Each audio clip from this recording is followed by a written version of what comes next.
Yo guys, Theo here, Uncommon Sense. Today we're gonna be talking about the most common training mistake there is. And look, there's obviously a lot of problems that people have, like they lack motivation and discipline, so they don't build a habit, they don't go to the gym for long enough consistently to make some progress, or they're not in control of what they eat too much junk and just end up getting fat instead of fueling those sweet gains. But there's also a lot of people that go to the gym consistently and don't eat too shitty of a diet and still nothing happens. And like I've been a personal trainer in a gym for a few years.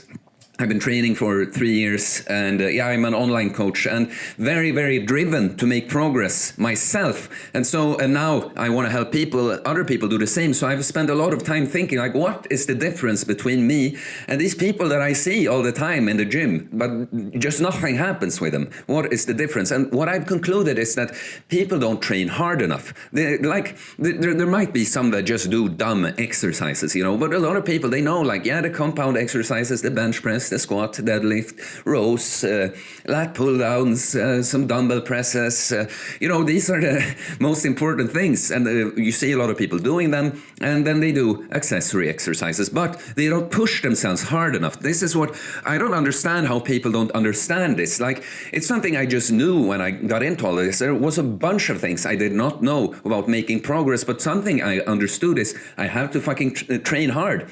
I have to take my body to the limit, so, because why would I get stronger otherwise? If I just do some push-ups, but I could have done twice as many, that's why would the body need to make some kind of adaptation? You've just told the body that, we needed to do something, and it was quite easy, and we don't have to do any adjustments to be able to do more. Because we didn't challenge ourselves. But if you do as many fucking push-ups as you can, the body's going to be like, oh shit, that was tough. Muscle broke down from that, better rebuild it stronger so we can do fine with it next time. And then you keep doing this. You keep doing this, do you understand? And so I want to tell you to train to failure. It annoys me a lot that there's a lot of information going around, overly intellectualized content about the training to failure is actually not optimal. You should train at RPE 8 or have 2 rare.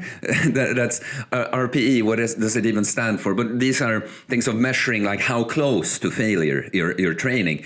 And look, when you're advanced enough and you do train hard and you have no problems with pushing yourself, programming with kind of a reps in reserve mindset will work, and especially on compound exercises like deadlifts and stuff you don't even want to take to failure very often, but the intensity has to be very high still. It has to be close to failure always, and you have to implement some kind of progressive overload. Because it's both this, that I just see people, I've seen clients report what they do to me, and it's this guy, for instance, it's you're doing a little girl's workout, bro. How will this change anything? You're literally using less weight than I've had beginner females train on when I think I'm holding back and not pushing them hard enough. Maybe a kind of person like that is kind of an extreme example, but there's a lot of this going around. Another woman I coach, it's I see what she's doing, and of course I have experience with people. I know what people should be kind of capable. I have a rough idea at least, and I see the numbers and I see the clips, and it's you just did some squats there, and it looked like nothing. You came up at the last one, it's okay, done. You should be happy. It's finally done. Re-rack it. I need to rest. I need to rest for 2 minutes before I can do the next set. Do you understand? So, look, I want to tell you to fucking train to failure. Train to failure, and on big compound exercises where you might not want to take it to failure all the time, think of progressive overload, at least between workouts. Another guy I talked to in the gym, he had been doing, I actually did a free PT hour when I was a PT in the gym. Everyone had one included hour, and this guy my age.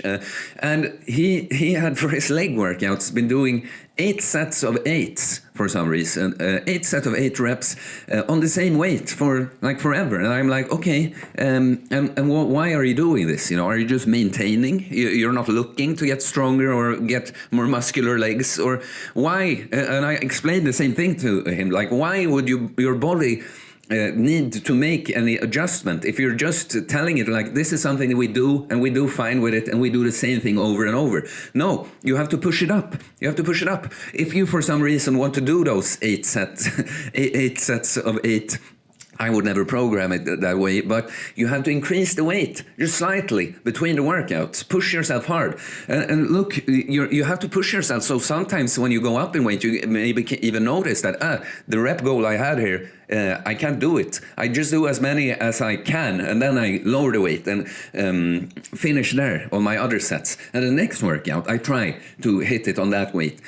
So it's both the intensity of the sets, like the less complex an exercise is, the closer to failure you should be taking a lot of your sets to failure, many of them, either all of them, or you go kind of close to failure if you do 3 sets, for instance, and then on the third you go bam, all in, maybe even a drop set, maybe even going to failure, and then let's say that you're doing a lat pull down and you go to failure, but then you lower the weight and you keep do a few extra reps, and then maybe you lower the weight again.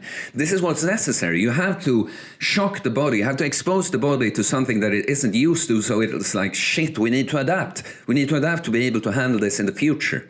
So yeah, it's the progressive overload thing, because you can also, it's also true that the more of a beginner you are, the closer, I mean, the further from your limit you could be and still make some progress, because your body is still, even though you could technically have done more, it was still enough of a shock for the body that it's like, oh, that was too tough. We need to adapt and be better prepared in the future. So the progressive overload thing is really what's going to help. You're going to, if you keep, like if someone technically could start out here, and they want to be moving here, well, start out here, but in between the workouts, you have to do more. You can't just do the same thing here. Like what you did here might take you to here, but if you do the same thing, you're just going to stay here instead of keep moving, So you have to, it's a question you have to ask yourself, not every single workout, but in the long term, because like as a beginner, you could technically, you could fucking make progress on every exercise you do, basically every workout. That's what it looked like for me when I started going to the gym. I was shocked the first time I came and did a bench press and like,